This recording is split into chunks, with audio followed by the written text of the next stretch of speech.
السلام عليكم، نتمنى تكونوا على خير وبخير وبصحة جيدة إن شاء الله يا ربي. الوصفة ديالنا ديال اليوم هي التبريمة ديال الحمام، كتجي غزالة ورائعة بطريقة تقليدية ومجربة. نتمنى تعجبكم وتنال إعجابكم وغادي تعجبكم إن شاء الله. غير هنا ضفنا فيها شي إضافات جديدة اللي مجربة، كتخلي يعني الجسم غزال وكتخليه رطب وكتصفيه وكتوحد اللون ديال البشرة. يعني الصراحة تبريمة غزالة كما كنقولوا دايزها الكلام إن شاء الله بإذن الله. غادي نصاوبوها مع بعضياتنا وغادي نخلطوها وغادي نقادوها منين نبغيو منين نكونوا غادي نبغيو ندوشو، غادي نديروها على الحمنة هكذا قياس واحد 15 دقيقة، وعاد غادي نشلو صافي ونقادو الأمور ديالنا كما كلشي كيغسل في الحمام. التبريمة ديالنا ديال اليوم إن شاء الله رائعة وزوينة، كنتمنى تنال إعجابكم، غير تبعوها، راه هاد الفوائد ديالها مهمة وكتخلي واحد الرائحة زوينة في الجسد الصراحة.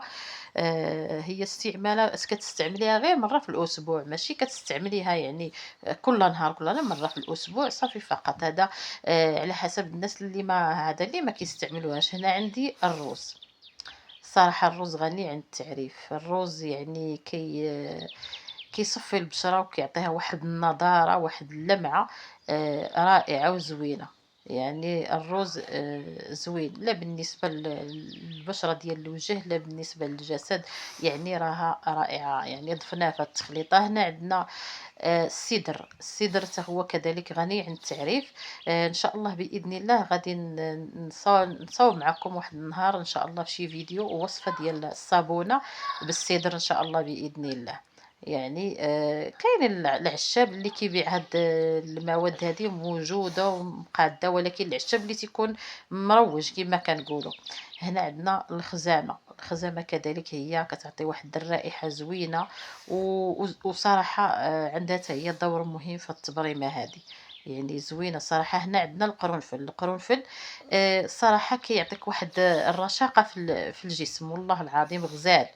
هو عنده بزاف تا هو ديال الاستعمالات. راه حتى هو ان شاء الله غادي نوجد معكم واحد الوصفه ديال الوجه بالقرنفل. هنا الحمص غني عن التعريف، يكون مطحون مزيان. كما قلت لكم العشاب راه كيبيع كلشي هادشي، ولكن العشاب اللي تيكون عنده الرواج يعني كيبيع ويشري باش هكا تاخذوا حاجه جديده. هنا النيله الزرقاء حتى هي فوائد ديالها كثيره، وعندها تصفيه كتصفي وكترد البشره رائعه. صابون البلدي كذلك. وهنا عندنا الحنه، هي الوصفه الرئيسيه في هاد التبريمه هذه. الحنه راه كما كتعرفوا راه خديناها وطحناها على يدينا باش هكا ناخذوا حاجه نقيه وزوينه. ان شاء الله باذن الله. دابا غندوزو الوصفه ديالنا، غادي ان شاء الله نوجدوها.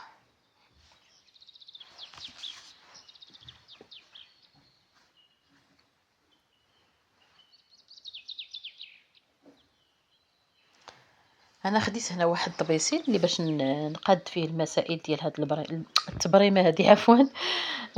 اذا غادي نضيفوا دوك المكونات اللي جمعناهم كاملين، غادي نضيفوهم في هاد الطبيسيل هذا، وغنضيف عليهم النيله الزرقاء كذلك حتى هي. غنضيف كل المكونات كاملين وغادي نبقى نخلطهم حتى يندمجوا مع بعضياتهم ان شاء الله باذن الله. عاد باش غادي نضيفوا الاضافات الاخرين. الصابون البلدي غنخليوه حتى الاخير ان شاء الله.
هنا من بعد ما خلطنا العناصر واندمجت لينا مع بعضياتها تماما ومزيان، غنضيفوا الماء دافي.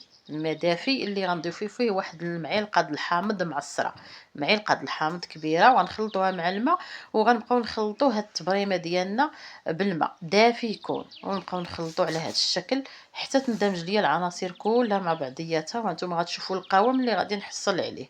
والصابون البلدي غنخليوه حتى الاخير، حتى تخلط ليا العناصر مزيان، حيت الحق مع الماء، حيت الحقاش الا ضفت الصابون البلدي المقادير ديال التبريمه ناشفين، الصابون البلدي غادي يعذبنا. اللهم حتى تفزق هاد التبريمه هذه مزيان وتولي شويه سائله، وغادي نضيف ليها الصابون البلدي باش هكا يجيني ساهل ان شاء الله باذن الله. اذا في هذه الاثناء هذه الوقيته هي اللي غادي نضيف فيها الصابون البلدي، وغادي نبقى نخلطو مع هاد الحنه هذه والروز، والمهم التخليطه كامله ديال التبريمه.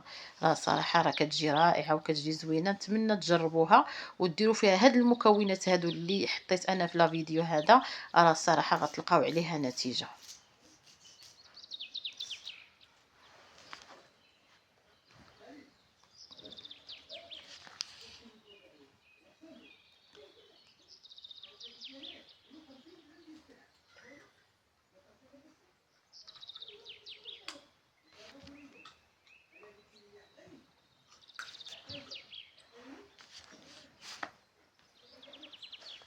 دابا غادي ناخد الصابون البلدي، غادي نضيف بشويه بشويه، غادي نضيف ونبقى نمعك هكذا مزيان بالمعلقه، غير بالمعلقه نبقى نصاوب هذا الشيء حتى تندمج ليا الصابون البلدي مع التبريمه هذه اللي خلطت بالماء دافي ومعلقه كبيره ديال الحامض.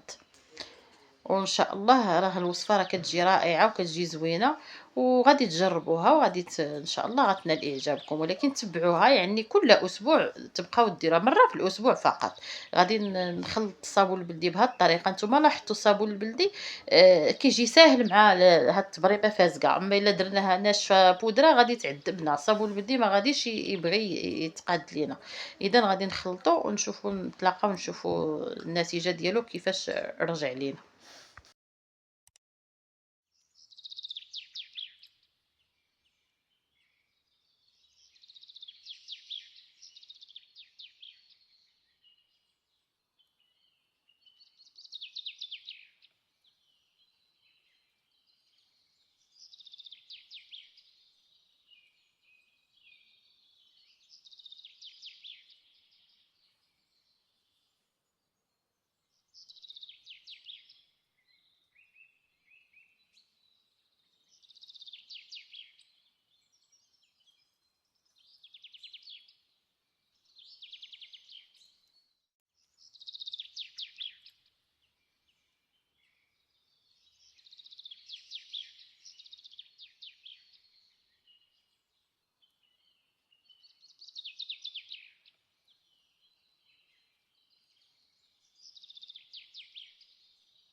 كما لاحظتوا هذه هي النتيجه ديال التبريمه ديالنا.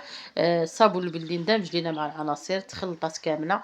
اذا هاد التبريمه هذه غادي منين نبغيو ندخلوا للدوش ان شاء الله غادي ناخذوها وغنضيفوا فيها الماء طايب ونخلطوا بالمعلقه باش هكا منين ندهنوا بها ما تجيناش بارده.